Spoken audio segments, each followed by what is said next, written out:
Hello, ladies and gentlemen, boys and girls. My name is Luis Gutierrez. Before we get this podcast started, I want to apologize for having this coming out a bit late.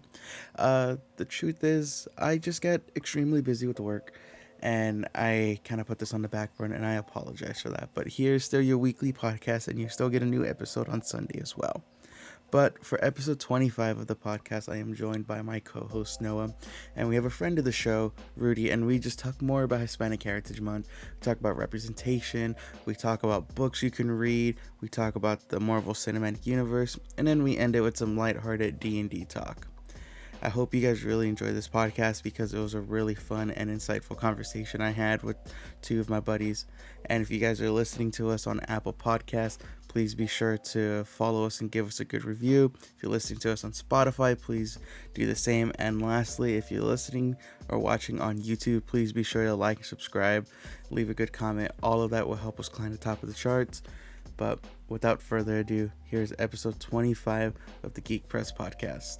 Hello, ladies and gentlemen, boys and girls. My name is Luis Gutierrez at the Geek Press, and welcome to episode 25 of the podcast.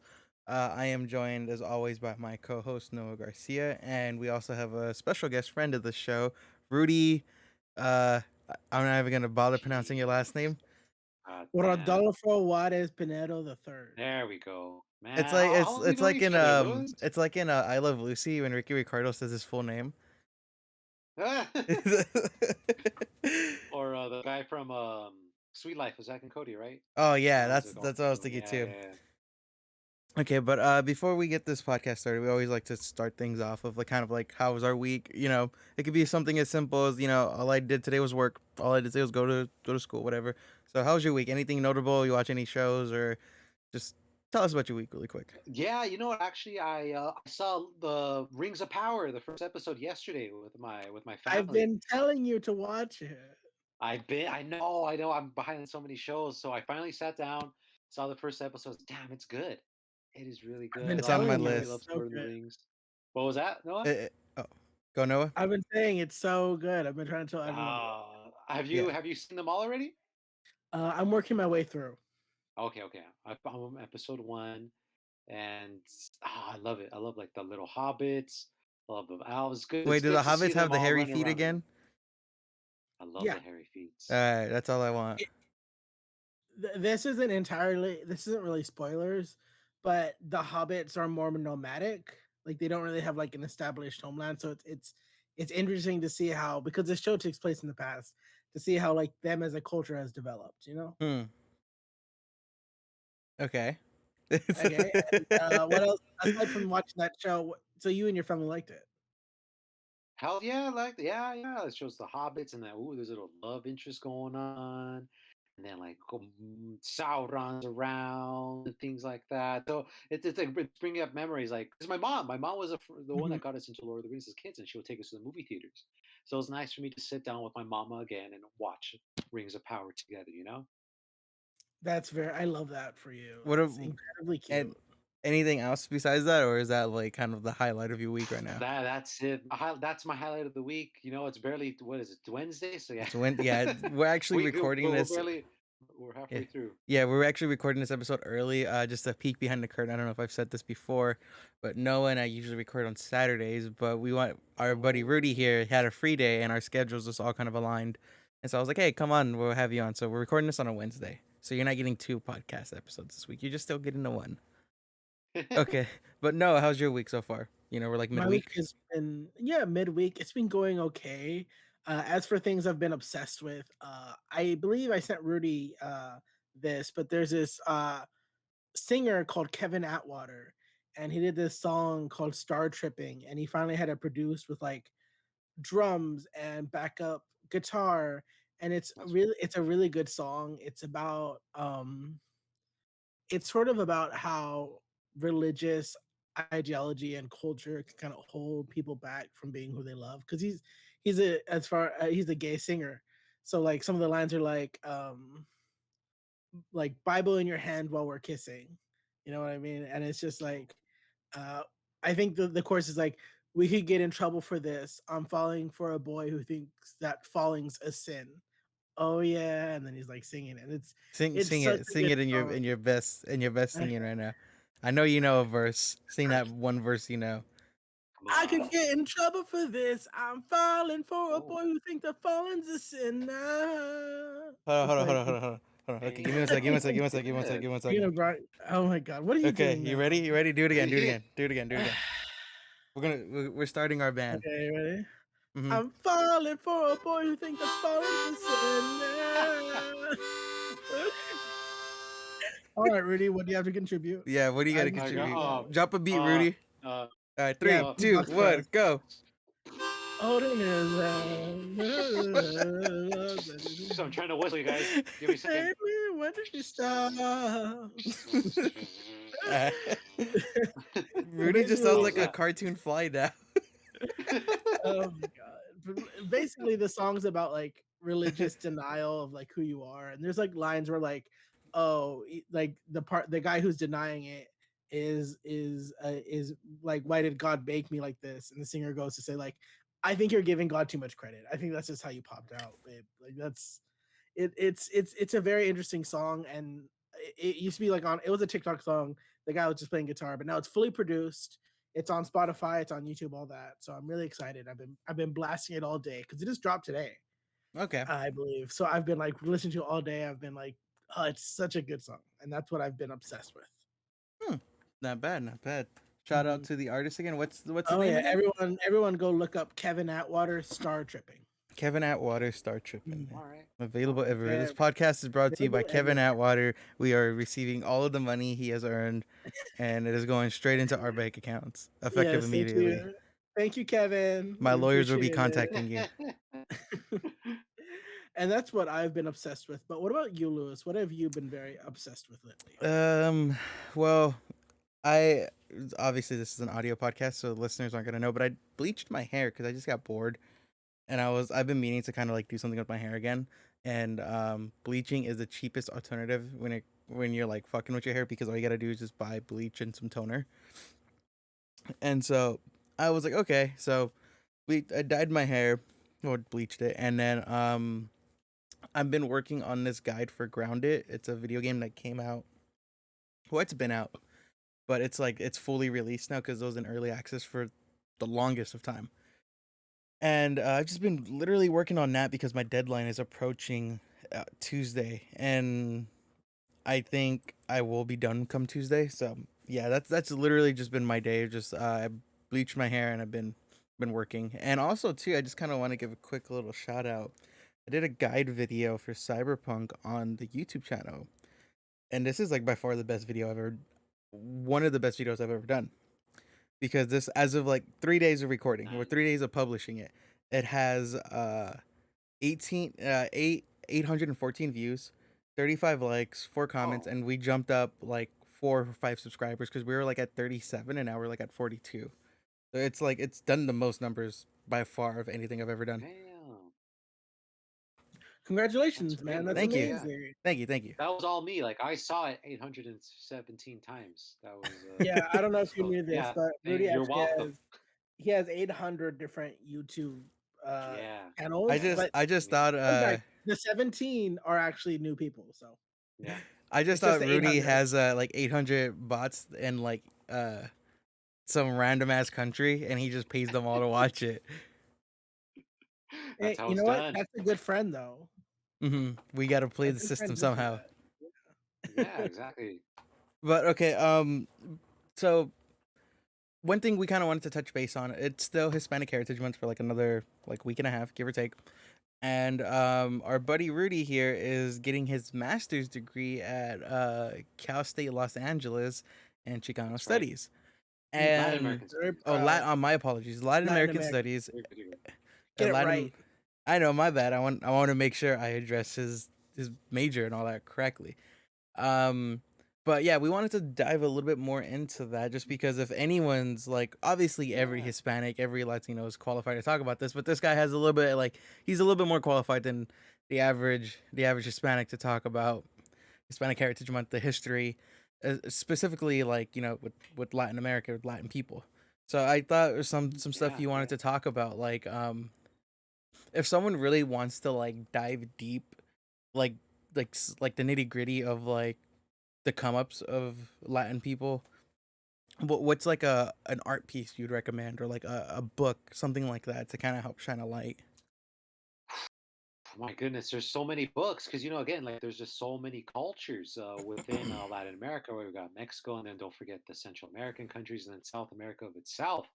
Um, I don't think there. Okay, I don't think there let me is a make book that You know what? describes. let me make it a little bit easier for you. Mhm. For like Okay. each specific like region, if you like you want to learn more about like Mexico, this is a good one. If you want to learn more about Central America, maybe this is a good one. So that way it's like it's more Mm. so that way like Yeah, it's more inclusive. I get what you're saying. I get what you're. Oh man, let me look at my bookcase right now. All You know right, what? so if you want, Mhm. uh huh. What were No, you go saying, ahead. Noah? If you want Go to ahead. get into like Central America, you could do our Mayan world. That one's pretty cool. Who's it Actually, I by? think I lent it to you, Noah. That one's about actually about the Mayan communities living in Guatemala, and and it also talks about the history of Guatemala itself. A lot of these books I have are very hardcore, like it just talks about violence and death, but also it's there's But also that's also like an books important and part to topics. talk about too. Like you can't Yeah, shy yeah, away. exactly. No, Like you no, can't shy away exactly. from any You of that. can't you can't forget that. But at the same time, it also covers a lot of resistance within a lot of these communities living in Latin America. There's honestly a lot of books, but from the top of my head, our Mayan world, who killed Berta Saceras? That one's a very powerful one. She is a activist over in Honduras. She was killed by, I believe, a death squad, and it just leads on For to like who for really killed her. for So, those who so are unaware of a death yeah. squad, can you kind of like just give a quick rundown of what that may Yes, be? yeah. So a death squad is like a paramilitary group or like mercenaries, right? That are essentially hired right now. Who hired these people will be mostly the government. And now who trained these people? And when it comes to Latin American history, it ties a lot into U.S. history. So anyone who says like they're an expert in U.S. history, if they don't mention anything about Latin America, then that really goes to show how uneducated or how knowledgeable they are, a lot of the ties. The United States does have a lot of not just with the CIA and FBI, but they also have a lot of private corporations that tie into Latin America and how it destabilizes all these communities, right? So like we there's a big topic right now like with DACA and immigration, and a lot of conservative folks will be like, oh, like, and it's always been like this for since America's been America, right? We've got to stop bringing in illegals. We got to stop bringing folk, migrants seeking asylum into this country. Well, we've got to ask ourselves why they keep coming to the U.S. And obviously, it has roots to the United States itself. Everything that the U.S. does in Latin America, it gets reciprocated back. So, Hmm. uh, so that's just a little bit of what I've been learning. Our Maya World's a good book. Gilberto Caceres is another good book. I'll go for one more just so you could get three of Yeah, them, right? we get a good solid three. Another, here's a really great way. Short, it's a sweet read. The Undocumented Americans. I was talking about migrant seeking Okay. asylum right now. It's by So okay, let's Carla go. Cornejo Villavicencio. Let's can you give the three again just really quick just so everyone has all Yeah, three.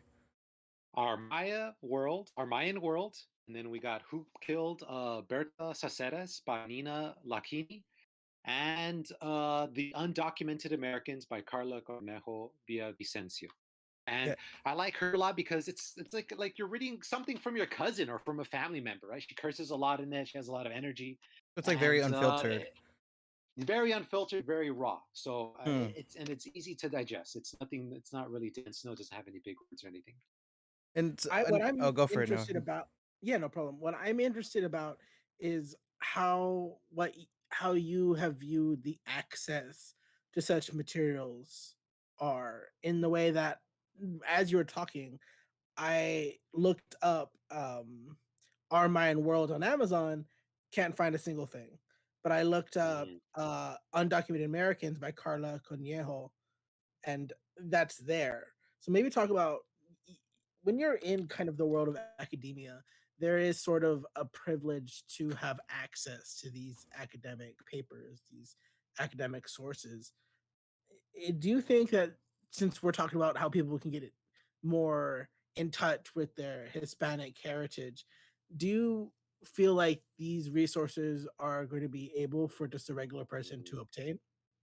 Yeah, I mean, yes and no. A lot of these some of the books I've read are academic books. Written by academics. So that's a problem within uh, PhD programs and master programs, that a lot of these folks that get their degree and write a book, they give this book back to the academic and to the educated world, right? And then that's the problem, and that's something that my program is actually trying to break that cycle. That once we get a degree, we don't want to just write and continue to write for other smart people. As a matter of fact, we want to create books and create knowledge, create designs, artwork, documentaries, and give it back to the community. Because at the end of the day, if you write a thesis, a 25-page thesis with giant ass words, I ain't gonna read um, that. no one's going to read that. But if you were to make a design, if you're going to make an artwork, art piece, interpretive dance, a documentary, or even a more digestible book that's easy to understand, then not only are you sharing that knowledge that you learned, but also you're giving back to the people, and then remind folks of where they're from and the communities and the issues are going on with this world. Because we live in an age that a lot of people are distracted, busy, right? And like you just mentioned right now, our Maya worlds. Yeah, it's a book that just came out like last year, and it was written by an academic. It's a really great book. But there you go. You said you're having trouble finding it, so that's just goes to show as well, like the importance of reading these books, but also the inaccessibility to it all as Mhm. well. So that's our jobs. Even for you guys, no, you're right. You're pursuing your knowledge in journalism, right? We're always telling stories, Lewis.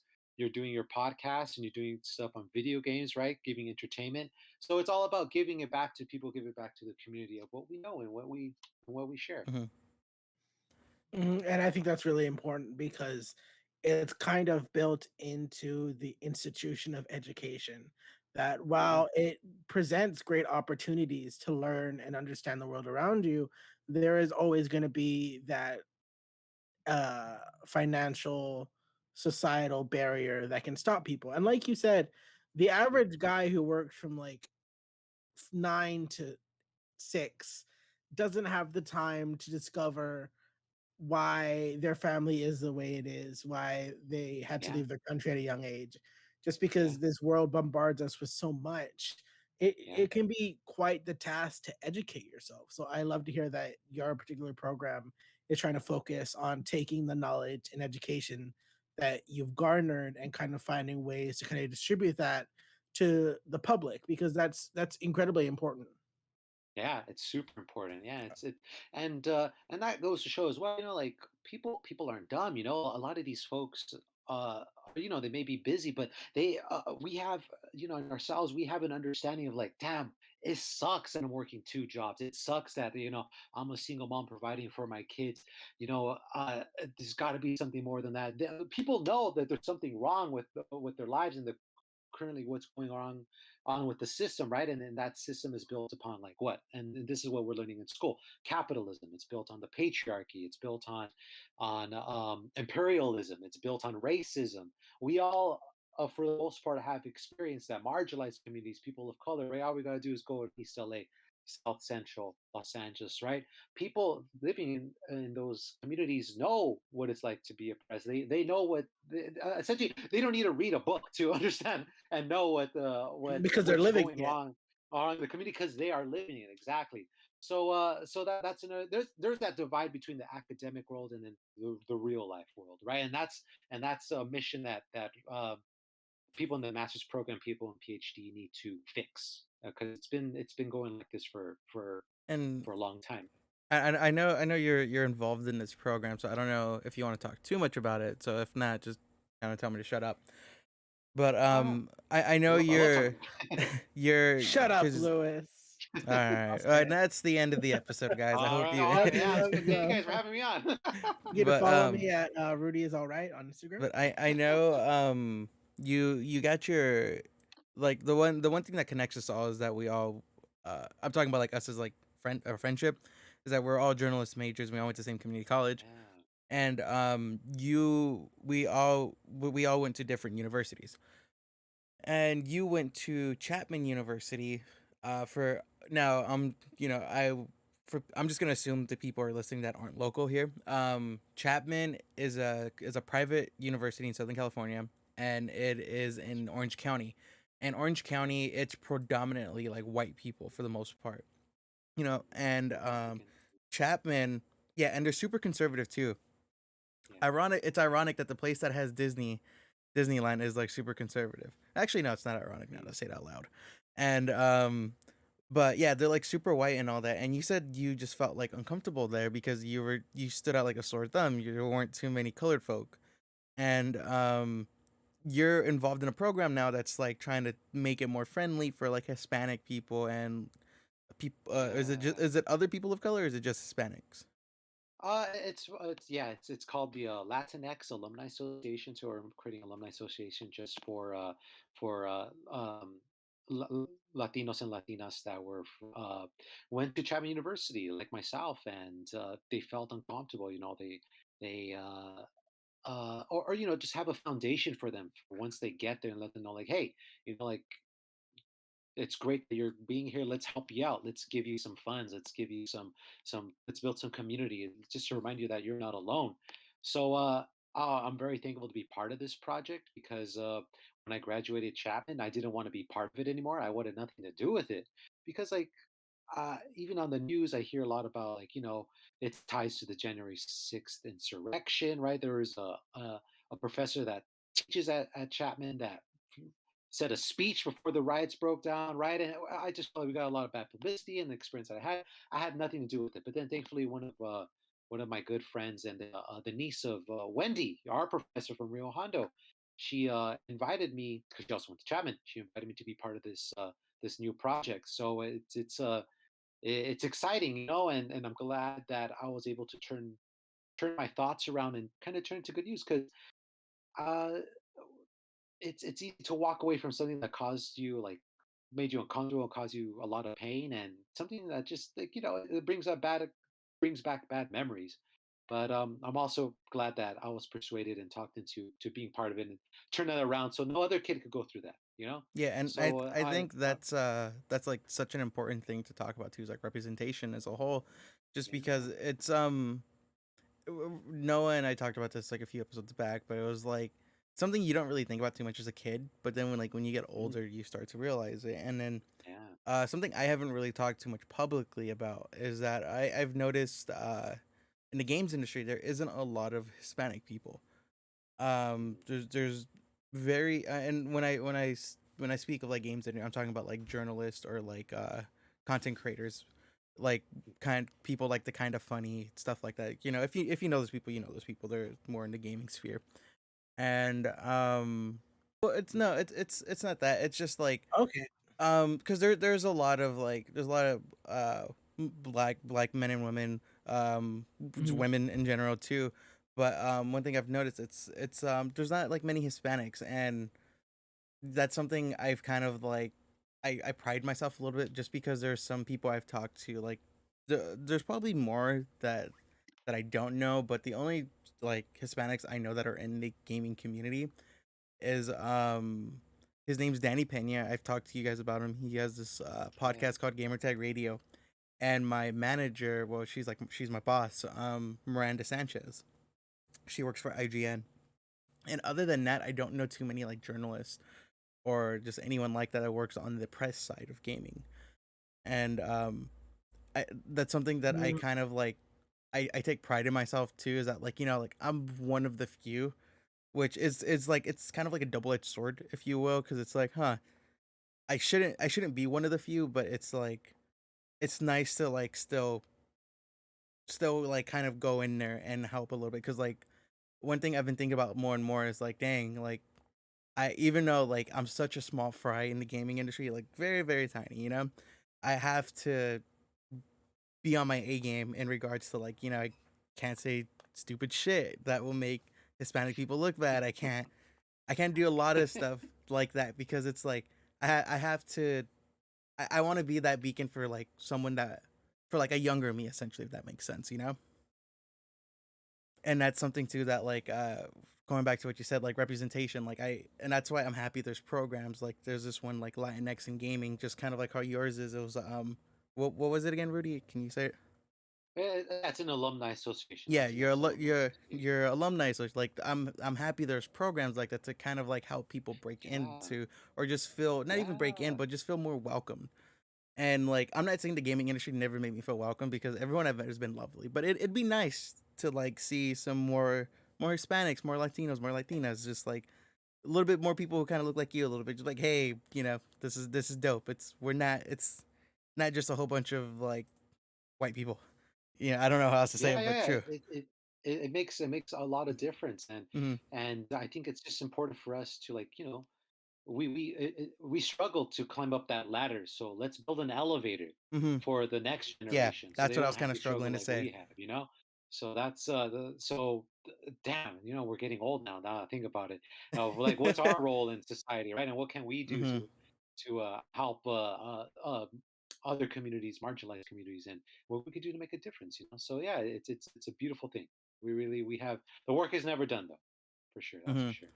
And the thing is too about stuff like that, it's like how I was saying too, like how I'm always like trying to make sure, like I like to joke around and all that, but it's like you always have to be on your A game too. Like you just, and that's the part too, which is funny because it's like for like other people, you could see like let's take like, I'm gonna take this and kind of, and I'll tie it in to how I'm saying right now. There's these YouTubers and business people called the Try Guys, and one of them, I don't know like the Oh my specifics. god. I don't know the specifics too much, but it was like he slept with his he was having an affair with his Oh, with one of his employees, and then it broke into this huge scandal. But like, and the person is white. I don't know his name. Not important. But like, I'm just saying, imagine if that was like an Hispanic man that was sleeping with his employer. Like that would, people would be like, yeah, of course, this person slur slur slur, and you're like, fuck, man, this is kind of like one step forward, two step backs kind of thing. So going back to what I was saying right now, that's why like people like you and I are just that are like breaking in media, breaking in other ways, have to always be on their A game. We can't like afford to do stupid shit like that.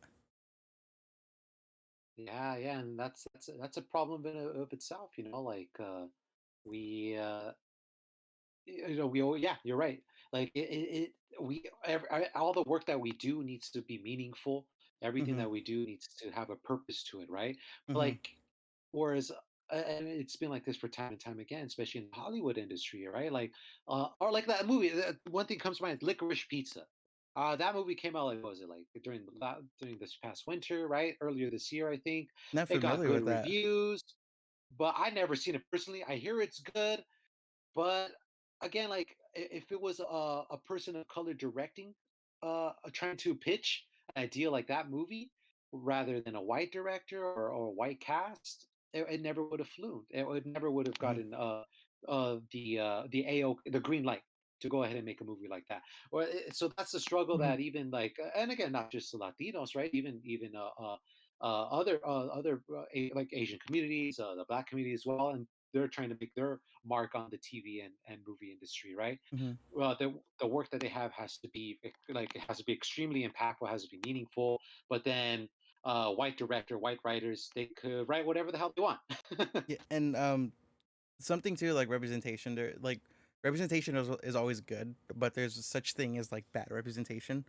And this was something we were literally just talking about before I hit record. We were talking about Black Panther 2, and I'll kind of let you take the reins on this a little bit more because you had a lot more to say, and I don't really know too much about this. So here, do you want to just start talking about it?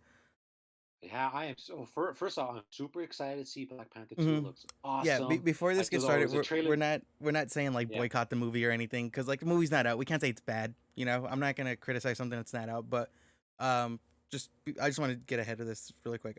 Oh yeah, for sure, for We, sure. we're not saying that like what is happening is bad, but if not done properly, there could theoretically be problems. Is what I'm trying to say. But Yes, continue, exactly. There, continue. there could be. I just seeing a little things here and there, like, huh, and I'm I'm really excited for the movie. I'm sure it's going to be really great. I'm glad that they're bringing in, like, a Latino cast, right? And and then, giving a nod to Chadwick Boseman.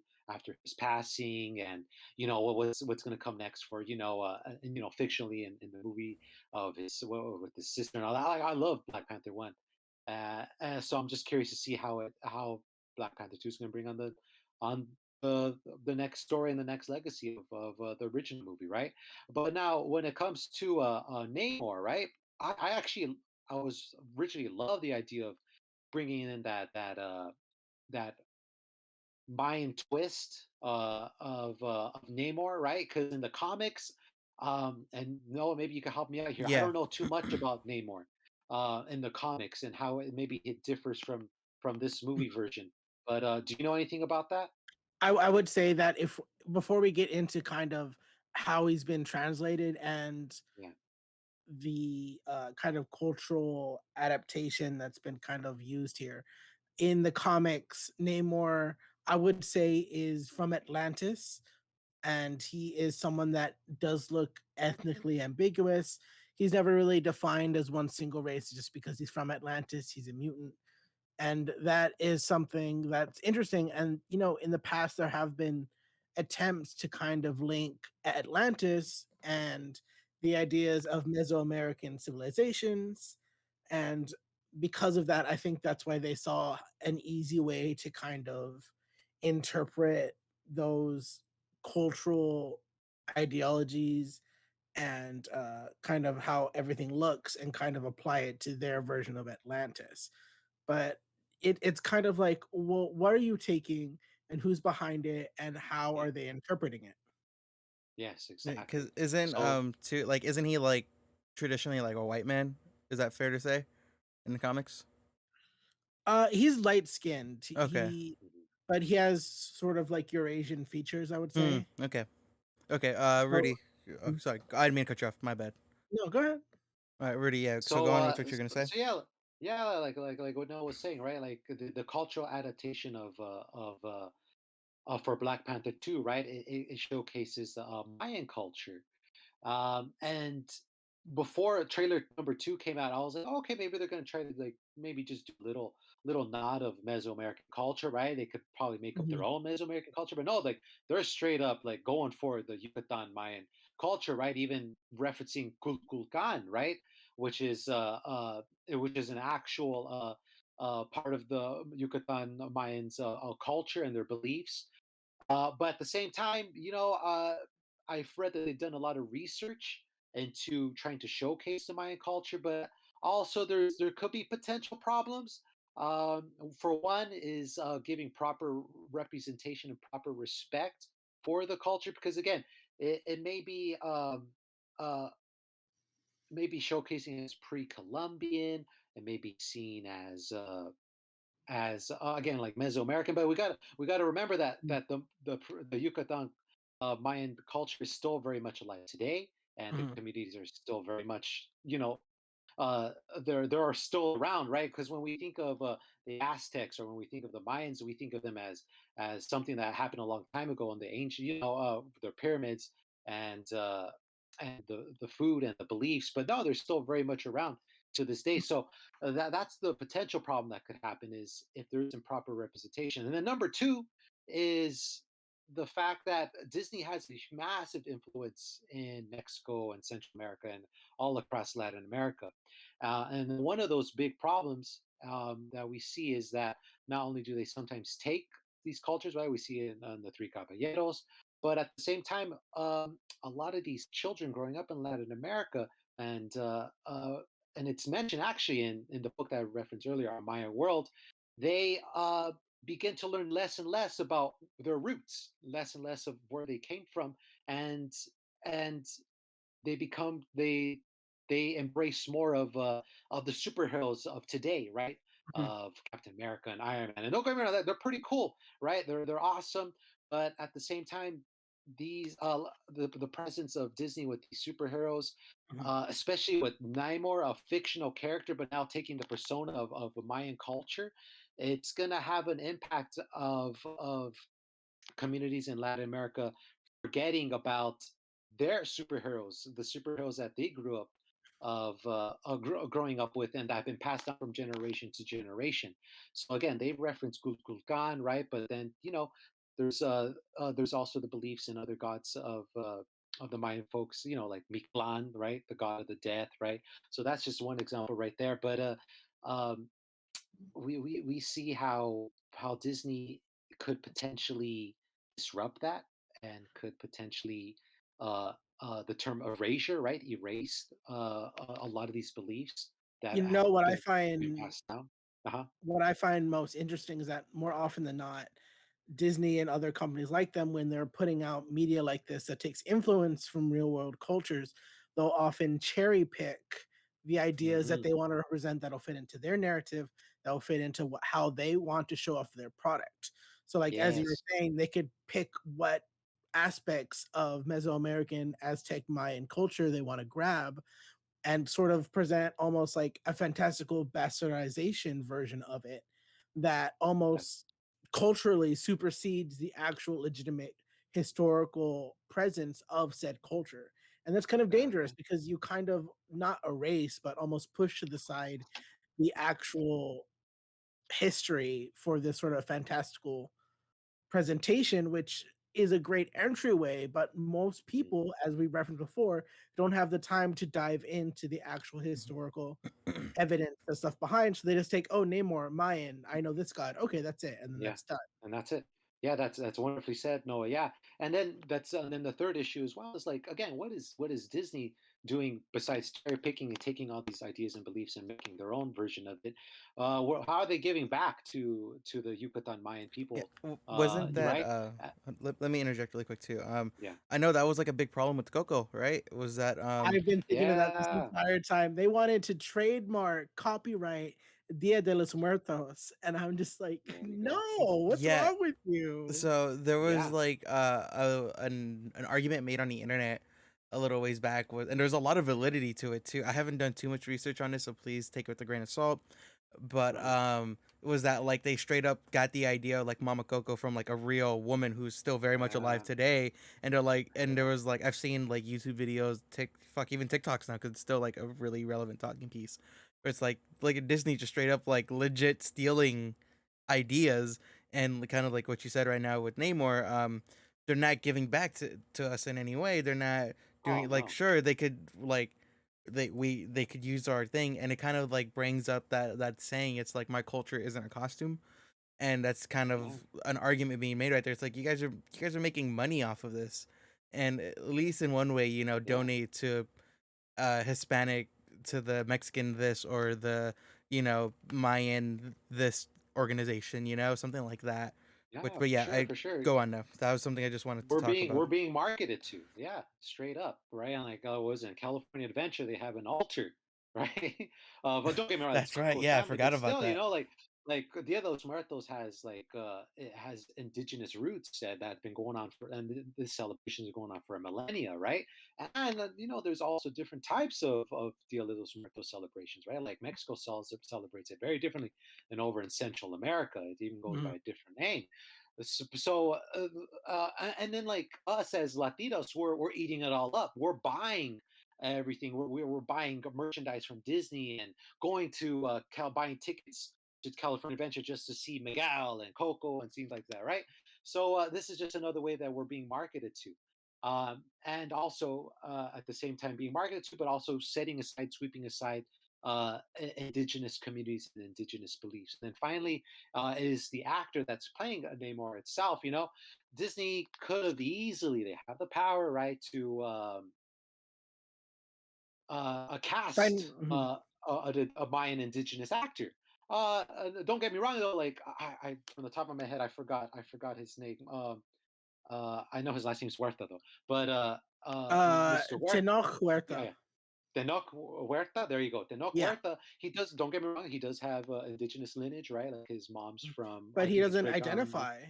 Yes, he has said himself he does not Mhm. identify as indigenous. I'm looking it So, up and it's Purepecha. Pura Pecha, yes, that's from Purepecha. Michoacan, so that's an indigenous group over there as well. No, no, no, You see how you're white close. I sound? You're Purepecha. you're good. You're good. No, you're good. Yeah, and then I think another side of his family is Nawa. So that there we go. He said himself he does not identify as indigenous. So why are we casting this man? Even though, don't get me, he's a talented actor. I'm glad that we're getting some Latino representation, but I think if they want to make a greater impact, they would have cast an indigenous actor, and particularly Mhm. a Mayan indigenous actor. Hmm. So those are just some of the problems that I could see. But again, ultimately, we gotta wait till the movie comes out, right? Hmm. Maybe I'm all wrong. Maybe the movie's gonna give a way to address these things, right? Maybe I'm giving them the benefit of the doubt. Maybe they really did do their research of Mayan culture and Mayan beliefs, and they really do a good job in portraying that. Well, the only way we'd find out is to see the movie, right? So, and I plan to. I definitely plan to because I love the first one, Oh, me and I too. Yeah, cannot wait I to love the yeah. first one. Like I kind of something I wanted to talk about when you said we're being marketed to. Like again, I was talking to Noah, and I've even kind of told you this too, like off camera, like like about like a year ago, I was kind of having like a little bit of a crisis where I was like, damn, am I Hispanic? I don't know if you remember like us having that conversation. Yeah, yeah. I've had it with both of you guys, like separately, and so like now that like I'm kind of like more like confident in who I am and stuff along that nature. I saw there was a specific scene where there was two scenes where it was like you see the Mayan. Now you're gonna have to forgive my ignorance on this, but it was like the helmet that he was wearing underwater. I'm like, that looked dope Mm. as fuck. And then like when I saw him wearing like his Mayan battle gear and like kind of like jumping through midair, like dodging missiles, That's whatever, pretty cool. I'm like, damn, this looks cool. Like even though I don't know too much about like the Aztecs, and I'm like, I know those are my people, you know. And I was, but then again, I see the problem right there too. It's like, fuck, I'm kind of buying into this at the same time. Like, Yeah, yes, and yeah, that's the you're kind problem of that shining my also eye on spoke. that. A lot of people have started celebrating Dia de los Muertos, right? A lot of people started identifying like, oh yeah, I'm Latino, I have Aztec blood in me, right? But that's that toxic.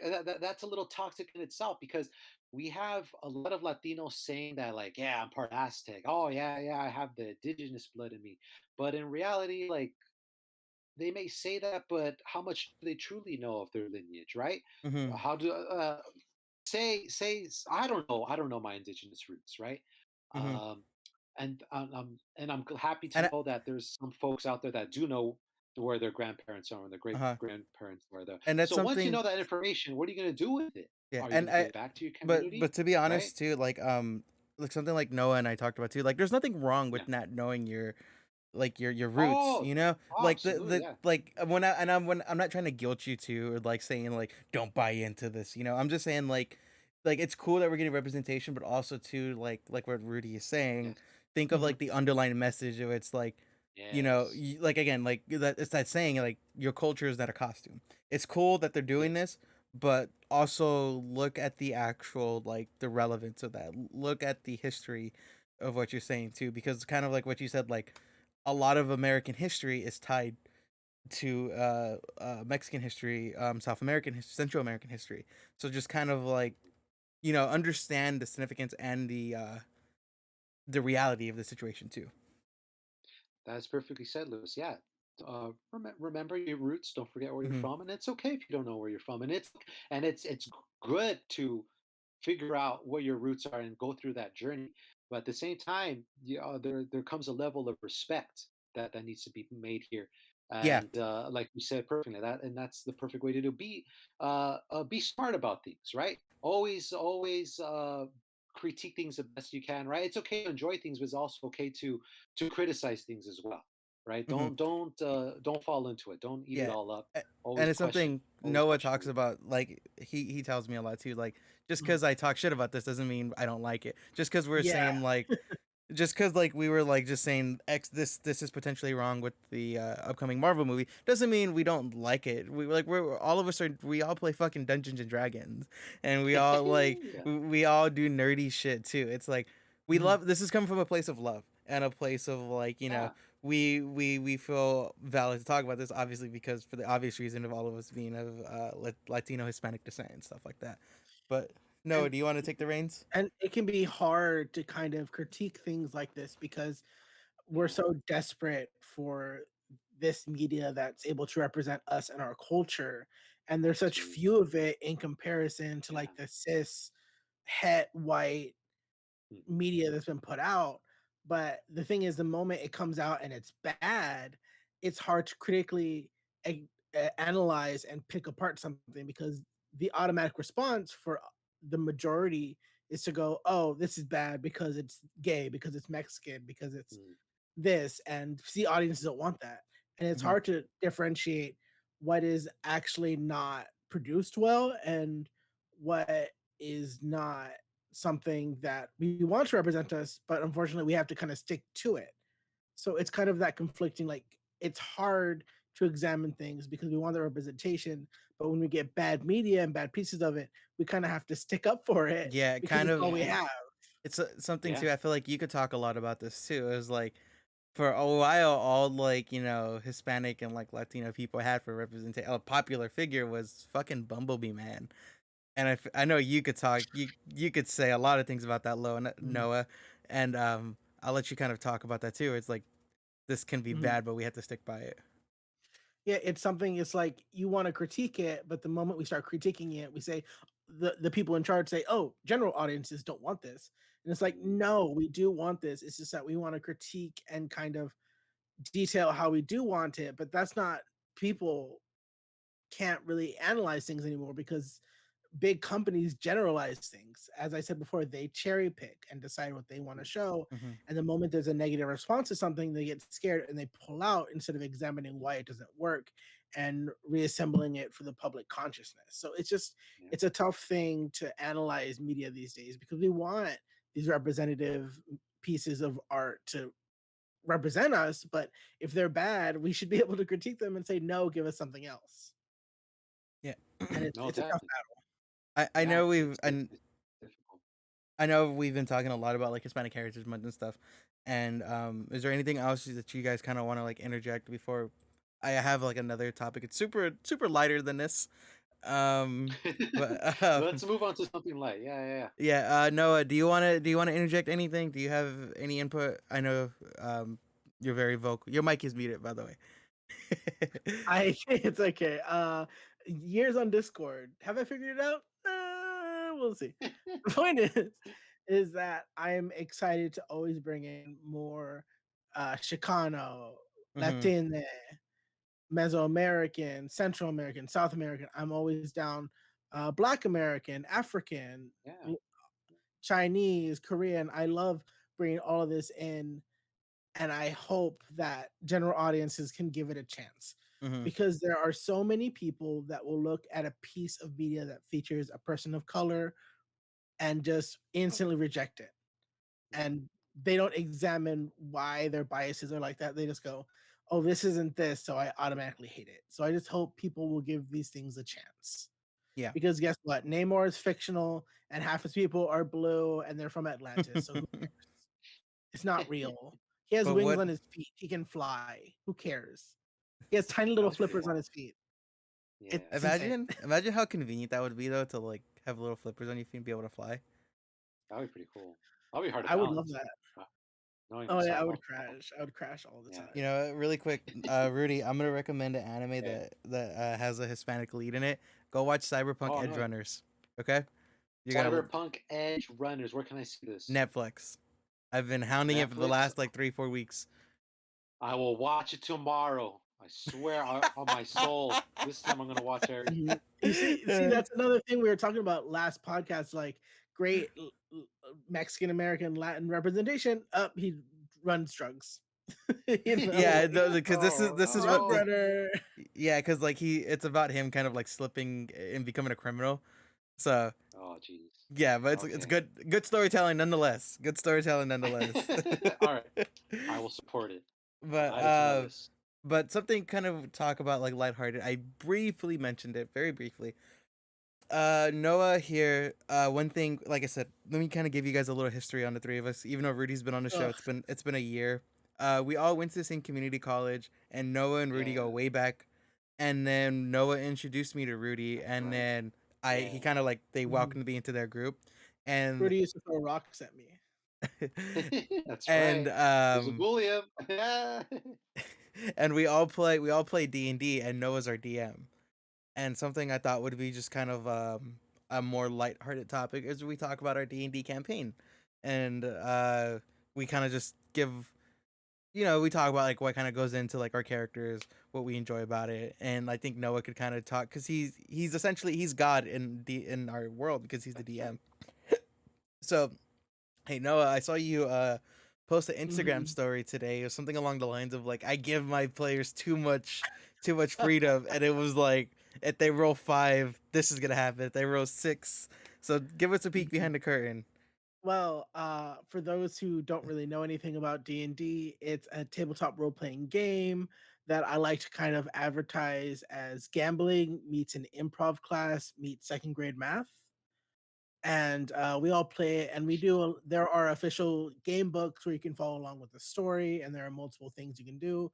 But what we found comfortable for us for now is homebrew, which is when I make up a story or I gather influences from things I've read or official D&D content, and I put it together, and you throw it into an original story that's very influenced by outside sources, but kind of the players kind of drive. I'm the car and I have the GPS on, but the players, the people who are improving and rolling dice, are the ones driving. So I can give the advice, I can say where we should go, but at the end of the day, if they want to stop at the Krispy Kremes, they're going to stop at the Krispy Kremes.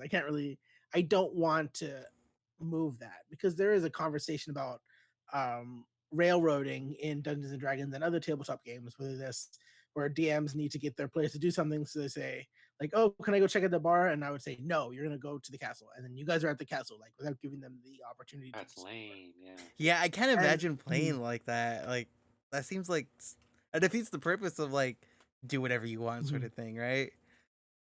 It has to be sort of an understanding between the dungeon master and the players, because say for instance, if you guys are going to fight bad guys in like an ice cream shop, and you guys ask like, oh, what's in town, I would say a couple normal buildings, a few gift shops, an ice cream store, and I place that emphasis. And then with that emphasis, you guys know, like, oh, he wants us to go to the ice cream store. Okay, I guess we'll go. It's sort of that unspoken agreement. Like, if I Mm-hmm. present options, you will choose an option, hopefully. And sometimes people don't. I will always bring this up that in a campaign we were playing that I described like Netflix's Bright but better. Um, it was like modern day D&D, and we were at a club and they're supposed to talk to a vampire boss. But instead of talking to the vampire boss, everyone wanted to go hit on MILFs in the club. And I had to keep everyone rolling, like, okay, give me charisma, like what pickup line are you using? And I kept being like, so you guys see that the club manager vampire and his goons head upstairs, and everyone's like, okay, anyways, I want to talk to this woman, see if I can Yeah. pick her. And then I think eventually it was Rudy that was like, okay, I go upstairs to talk to the vampire. And then I was like, thank you, Rudy, I appreciate that. And some people stayed down and we're still trying to flirt, but it's kind Literally. of Yeah. obvious where I'm putting the road markers of where you probably should go. But at the end of the day, I try to curtail the story to wherever you guys go. And how do you kind of approach operating within story as players? How do you guys feel about that? I'll let you go first, Rudy. I try to go with the flow, but ultimately I let my teammates influence me a lot, right? Like That is true. You do let me influence you a lot. yeah, yeah. But I think I do have like an ongoing thing with my character is that Noah's like notorious for like giving us options like which way do you want to go, to the left or do you want to go to the right? And like I always go to the left, so that's like a trait that's been passed down through all my D&D characters. That no matter what happens, just go to the left side, go take the left road, go through the left portal, grab the sword on the left. I always grab it, and whatever happens happens no matter what. So that's the one thing that like influences my characters a lot. But for the most part, no, I let like Lewis's character influence me, right? Like if Lewis' character like messes with my character, I'm gonna mess with him back. I try to, or if he's being chaotic, I'm being chaotic. Same thing with Kevin's character, which is the other member of our D&D group. So I'm all over the place. I think I'm a mess, in Yeah. all honesty. So what I do is that I always when I first create my character, I always try to like choose a personality, whether that be like, is he gonna be like a shady person? Is he gonna be a good person? Like my first character Zagreus, I wanted him to be all the toxic traits of me but amplified to 10. And that's why I was like, okay, that one came supernatural to me how to play this guy, because I'm like, okay, if I'm gonna be a complete asshole in this situation, this is how I'm gonna be. But even though Zagreus is like, he's an asshole, my character for Zag like never actually, I think he only killed like one person, and the person he did kill was an actual like villain, and it wasn't like an innocent. And then my other character, Achilles. Wait, is it Achilles or was his? What fuck? What was his name? No, Achilles, yeah, No, what's no, his name no, no. again? Achilles is my n- current one. What was Icarus. Icarus? it There was we go. Icarus. Icarus. Yeah, Yeah. my other character Icarus. I originally wanted him to kind of be like a Men in Black sort of thing, like oh don't kind of like a Vegeta, like I don't need your help. But then somehow, some way, I quickly just became this fucking serial killer, and I was like, okay, fuck it, I guess I'm this kind of guy, and so like, and now with my current character, I'm trying to be like this like super like upbeat, like chaotic good guy, and I just do that. But like, I've noticed though, like a trend in my characters, they've all been really strong spoken in whatever situation they're in. So like if there's something like they want to do, I'm pretty much almost it's I'm gonna like try to fight to make that thing happen. So that's something I like to do, is like have like a really strong spoken character. And that's something I feel like too. I play really well with Rudy, because Rudy is kind of like the yin to my yang. I've noticed, at least in the two campaigns I've played so far, Rudy's always trying to be this nice guy. He's like the super pure dude. He's like, let me help the kid, let me do this. And like there was this one where I was like, I want to punch this dude and like wake him up, and Rudy's like, no, I'm gonna like cradle him and make sure he's okay. Yeah. That's just your Oh, but guys' real world there's dynamic. yeah, yeah, yes and no. Like, but there's like other times where like, we actually like inadvertently like work together. Well, it wasn't like you shot a kid, right? I remember there was a part like when you shot a kid, but then like I kind of went along and like made things worse by like trying to like get the bullet out.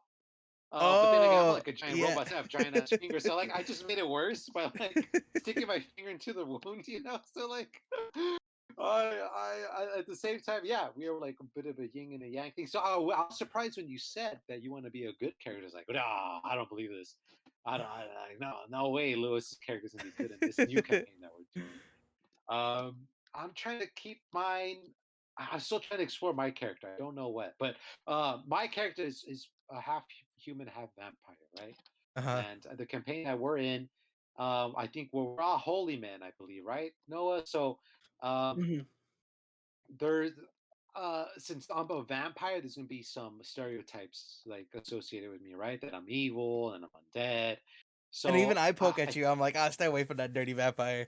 yeah, exactly. Damn, like so it's interesting to how my character is gonna who's trying to show off as being a good person, right, or laid back good person, is gonna navigate and meeting other holy people and other priests that are gonna poke fun at him, man, or not trust him because he's a vampire, right? So that'll be interesting to see. I'm still exploring mine. I don't know too much about him, but yeah, for the most part, most of my characters are good.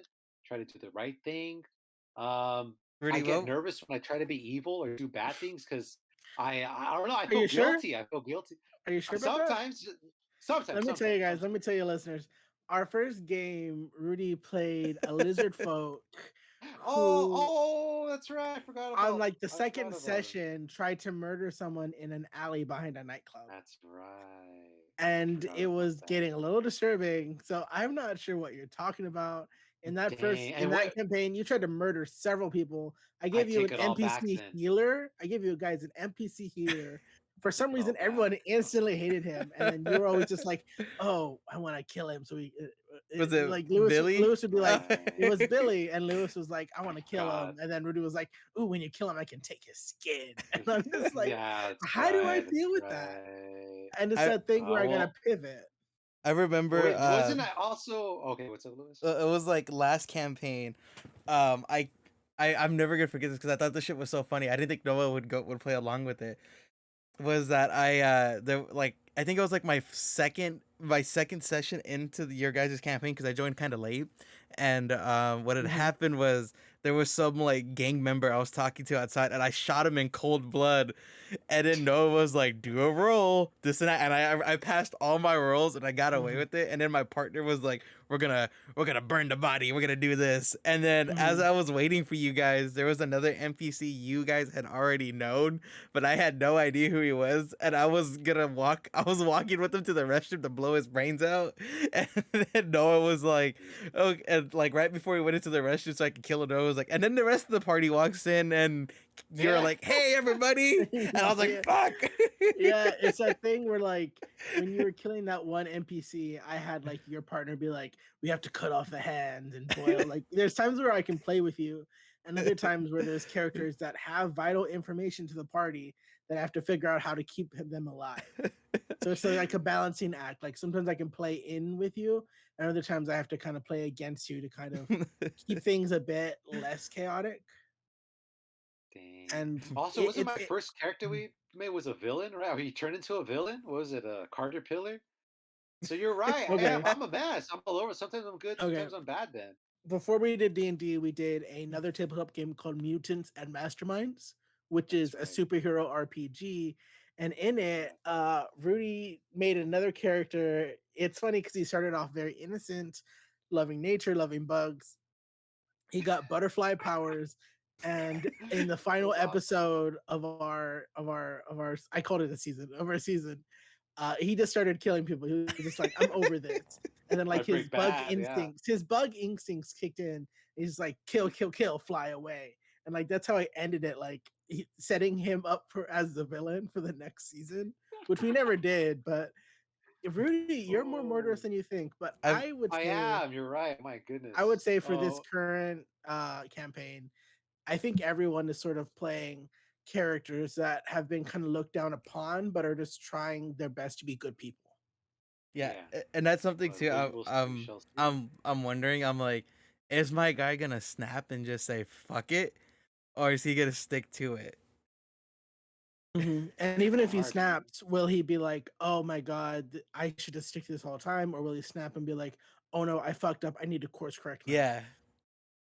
And that's dependent on you and how you feel in the situation, and I just Hmm. have to roll with it. What about you, Dang. Rudy? It's gonna be an interesting one.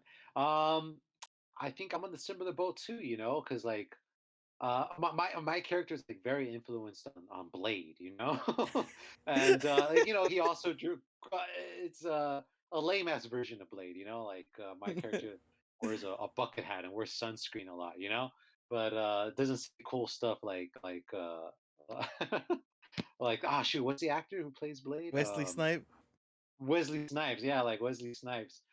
So, but like like in the movie and the comics, right? It's like Blade is like walks a thin line between like trying to be human, right, or like resisting like those primal instincts of being a vampire, is biting someone's neck and drinking their blood and stuff, and being violent, being sexy and stuff. So I don't know. We shall see how it goes.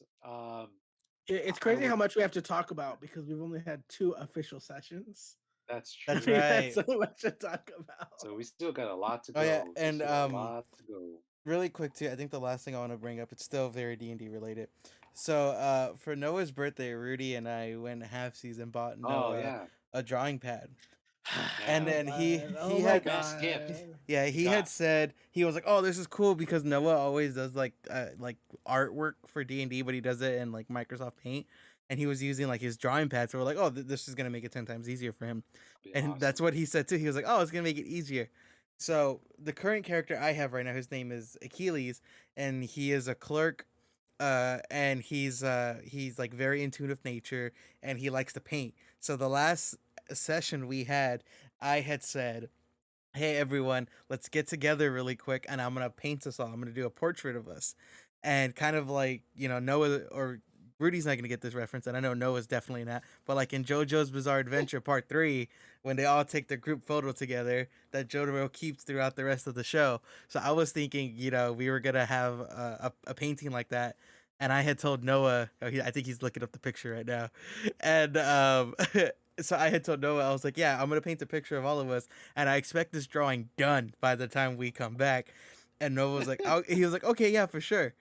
and it's We been like about to two. It's been about 2 weeks now since we've played like a Yeah. mainline game. We're going on week 3, and I had told, and Noah was like, "Oh, I don't know how your characters look like," but then this motherfucker proceeds to say, "I have a general idea of how you look like." That's all you fucking need is a general idea of how we look like. What do you need? Like my I, right eye is smaller than my left one by like two you know, centimeters. I like details. I We enjoy gave you the details. details, Yeah, man. that was. I gave you all the stock photos I have of people wearing bucket hats and sunscreen. I'll send them to you again. We Yeah, gotta To see me this again. through. Send it to me again. you already know how I'll, Kevin looks like. He's a fucking robot. I'll just I'll just look up pictures of war forges online and just like drag and drop it into the Photoshop file. Just be like, there you go, that's him. See, and in mine is he's It's Ichiban it's from Yakuza Ichiban, Like a Dragon. but he's just an elf. He's just a night elf. That's I'm gonna it. look for the hottest picture of Ichiban. It's not that hard to find. I know that man is. Ooh, jeez, See, jeez but Louise. but Noah has been coming up with every excuse under the sun to fucking not do this drawing, and I find it hysterical. So Noah, you saw the JoJo Mhm. picture. What do you think? I think it's very cute. It's them in the desert, right? Yeah, Yeah, that's very cute, and I love it. And I'll model when I draw. I'll try to model it after that. and remember we have the Although, horse and we have that yes, female NPC. mhm. And then I'll figure something out. I don't know. Oh, yeah. Forgot Oh about yeah, it. I had to come up with her voice because I was developing one thing. Some DMs do, some don't. Some will do voices. I do it just for fun and just so it's easier for differentiate NPCs. And I had come up with a voice for this female NPC. And when I was driving home and I was practicing it in the car because I'll do that sometimes. Oh, And geez. I was like, I know I'm a terror on the highway. And I was doing it and I was like, this is kind of close to a black accent. That's kind of fucked up. And then I was just like, because I was doing it and I was like, this is like I'm trying to be southern, but it's coming off weird. So I like last minute I had to change her whole thing because I didn't want to be disrespectful. I was like, oh, this is fucked up. I need to stop. So I just gave her like this weird Jessica Rabbit, like, hi, how are you? Like I just gave her this Jessica Rabbit voice that I already love more than whatever I was developing before. So I like to think that Noah was doing the most like racist shit ever in his Yeah, car. On Jemima accent going on. I was doing like very like Rogue from the X-Men. That's what he Oh, says, but okay. he was doing the 1920s Disney Oh cartoon god. crows. Yeah. Let's not get into that. The point is that I got a sniff of it and I stopped and I was like, I need to reflect on my accents and Because I Noah was like turned this, turned tables. this. He was like that Spider-Man in the book. He's like, this feels right. This feels Oh good. my god. Oh my god. Oh, I should have done this sooner. Anyways, D&D stinks and I hate it. The end. And with that note, we are going to end the podcast. I want to thank everyone for listening to episode 25. Rudy, Yay. Hooray. if people want to look you up, where can they find you? Yeah, you guys could see me on Twitter at Rudy's All Right or on Instagram, which is also at Rudy's All Right. I have a TikTok and a Twitch and a Discord. You can follow me on Discord. Rudy's All Right. My The Xbox Live Rudy's All Right account Discord. It's all about is Rudy. is MILF Slayer 69420. Um, I hope your and yeah, professors hear yeah. this. And Noah, what about you? I'll see you guys on next vlog.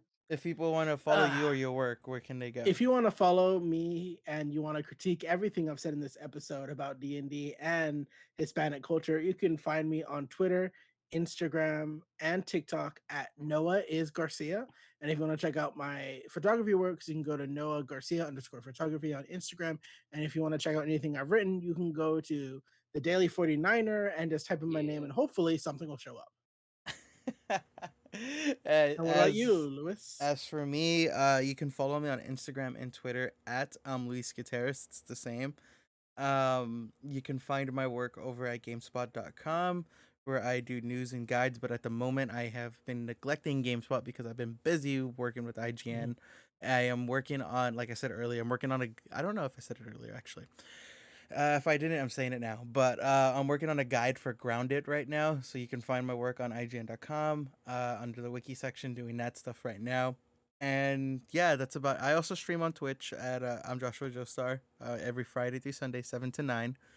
And I think that's about it though. But yeah, just want to say again, I know this was kind of a longer episode, and if you guys are listening to this, I know there may have been a weird cut because I'm gonna do a weird edit cut. I apologize about that. But yeah, thanks for listening, and until then, I'll see you all later. And if you guys want to learn more about Hispanic heritage, it's never too late. You could read a book, you could watch a TV show. That's right. Go to your local library, look up something.